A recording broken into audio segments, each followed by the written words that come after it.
Good morning. Abstinence. Experience strength and hope from members of Overeaters Anonymous. This is titled Plugging the Dam.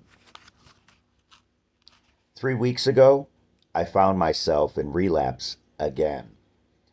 My eating was out of control, and I felt as if I was drowning in food. The scariest part was that I had no idea when or why it started. I didn't make a conscious decision to start using food again. It just happened. But I stopped doing my footwork, and I hadn't been to an OA meeting in a month due to a vacation and cockiness. My abstinence had been going so well.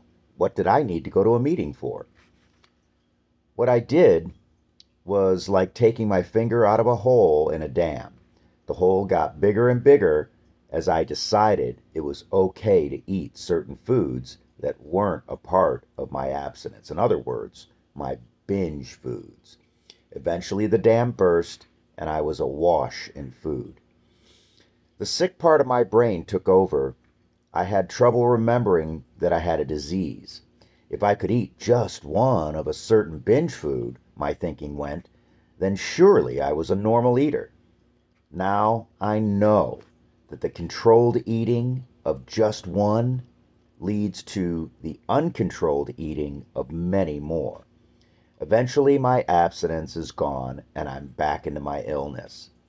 This relapse scared me enough to examine why I couldn't or wouldn't turn my abstinence and program over to my higher power. I asked myself, what have I got to lose by believing that a power greater than myself can take my food addiction and restore me to sanity? My answer, I'd lose the food, how I wanted to eat it, and when. I realized then how strong my illness is. I wasn't willing to give up the food, and I had decided that I wouldn't like the new life my higher power would make for me.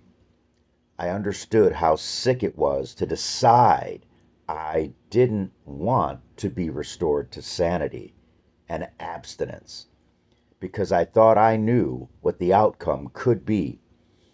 In reality, I have no idea what recovery will be like. I know it can't be worse than the pain and call them, worse than the pain and insanity of this last